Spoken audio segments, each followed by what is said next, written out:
One of Lou Dobbs' biggest claims to fame is being an early promoter of the false birther conspiracy, and sadly, that wasn't the first or last time the conservative commentator got himself into hot water. Here's the truth about Lou Dobbs.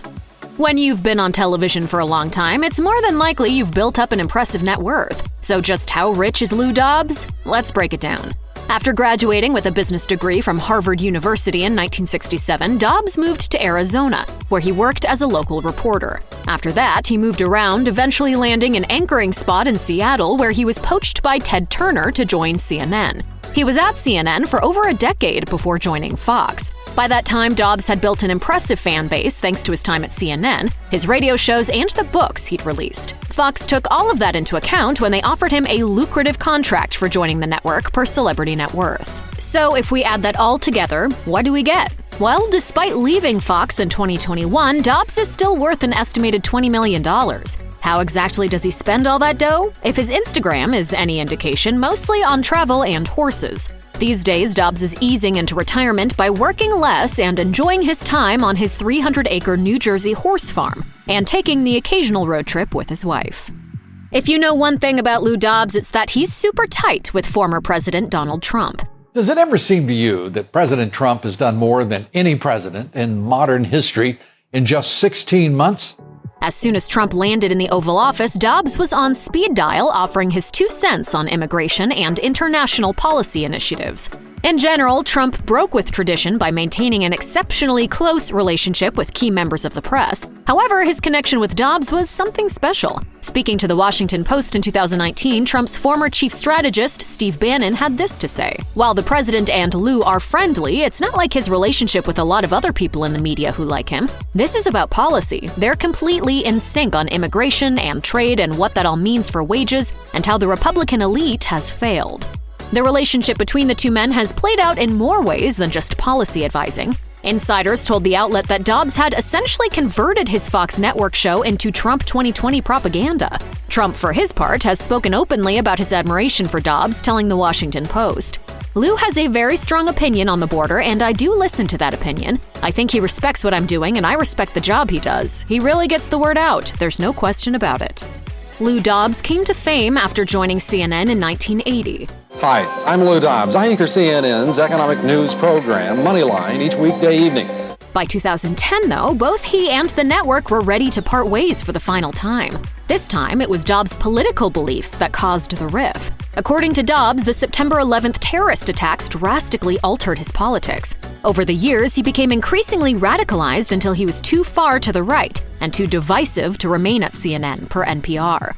Things deteriorated to the point that Dobbs was apologizing on air for offensive comments about the Hispanic Chamber of Commerce and coming under fire for misreporting facts about disease spread related to illegal immigration. By 2010, Dobbs was firmly behind the birther movement, and as far as CNN was concerned, it was time for Dobbs to go. So he departed CNN and began looking for a platform where his populist ideals would be more welcome. Long story short, he landed at Fox, where producers were more than happy to promote Dobbs' more radical views. During his heyday at CNN, Lou Dobbs came under fire for misreporting facts regarding illegal immigrants. Dobbs claimed on air that between 2004 and 2007, there were around 7,000 new cases of leprosy in the U.S. He further alleged that the increase in leprosy cases was directly related to an increase in illegal immigration from Mexico. When outside parties started checking his stats, though, it became clear that Dobbs was grossly misinformed. Dobbs appeared on CNN where he was questioned about the report, which the interview stated seemed to cite little to no evidence to back up the claim. When confronted, though, Dobbs doubled down, telling 60 Minutes, "If we reported it, it's a fact." It turns out, however, that it was not fact. In fact, as far as facts go, Dobbs couldn't have been more off base. According to the outlet, between 2001 and 2007, national leprosy cases had only increased by 76%, which, according to experts, is not significant. Dobbs would not apologize. When confronted once again by the New York Times, he curtly replied, "You've raised this to a level that, frankly, I find offensive." For someone as well-versed in politics as he is, it's no surprise that Lou Dobbs once considered getting more involved himself. After leaving CNN in 2009 and before joining Fox in 2011, some thought Dobbs might not return to television and might instead run for office. At the time, Dobbs wielded nearly unparalleled political power. Democrats and Republicans were vying to get his backing on various legislation. Senator Chuck Schumer told the Wall Street Journal in 2010, "If he likes our bill, it would be a real shot in the arm." Some New Jersey locals were hoping Dobbs would take it a step further and actually run for office in 2010 against incumbent Senator Bob Menendez. Dobbs told the New Jersey Monthly, "A number of groups have tried to persuade me to get involved in various campaigns. What I want to do right now is focus on dealing with the two basic public policy issues that I think are really important: the economy and job creation, and illegal immigration and border security." As for a 2012 run, Dobbs wouldn't explicitly rule it out, saying simply, "I don't leap at things. I make careful evaluations and I make grown-up responsible decisions." As much as Lou Dobbs loved Donald Trump, that's how much he hated Barack Obama. Dobbs was one of the original leads of the Birther Movement, a right-wing smear campaign against the former president, in which his political opponents alleged that Obama's birth certificate was fake, that he was not born in the U.S., and was therefore unqualified to be president. Obviously, the allegations were meritless, but they were nonetheless clickbaity. Why doesn't he show his birth certificate? Despite openly talking about how there was reportedly ample evidence Obama was not born on U.S. soil, Dobbs backtracked when confronted with questions about his problematic views.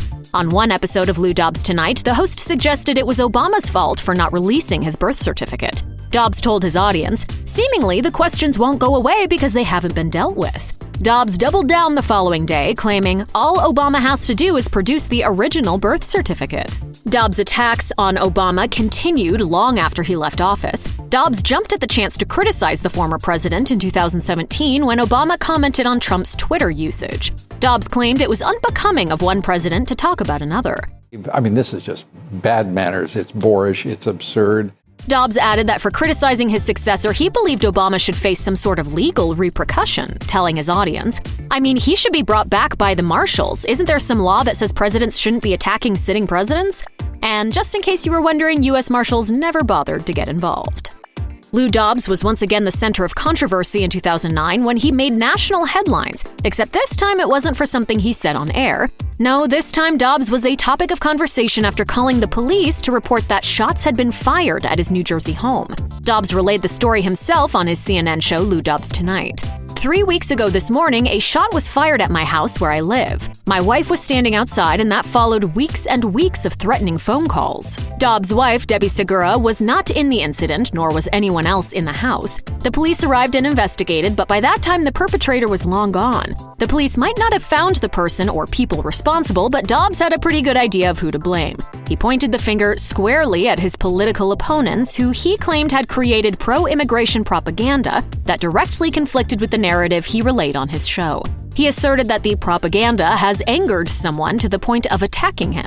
Dobbs said, "They've created an atmosphere and they've been unrelenting in their propaganda."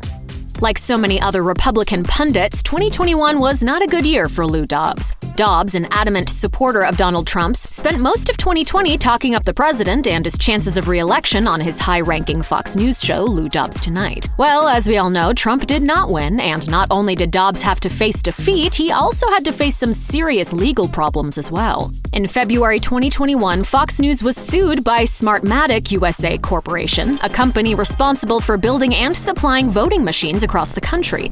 In the lawsuit, the company claimed that Fox News as well as Dobbs had made defamatory comments about the accuracy of their machines when implying that the election had been stolen from Trump. Smartmatic USA planned to sue Fox for a whopping $2.7 billion, according to the Wall Street Journal.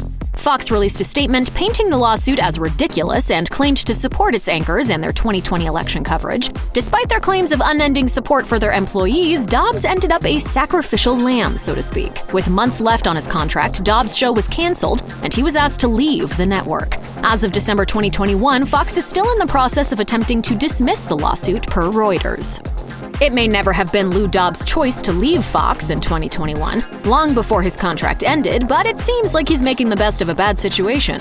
A quick glance at Dobbs' Instagram offers a wealth of insight into his days as a quasi-retiree. Most of his time seems to be spent relaxing on his palatial New Jersey horse farm. He's also made time to travel with his wife, Debbie Segura. In August 2021, Dobbs commemorated a trip to Niagara Falls with a sweet photo of himself and Segura, writing in the caption, "Deb and I enjoying beautiful Niagara Falls up close."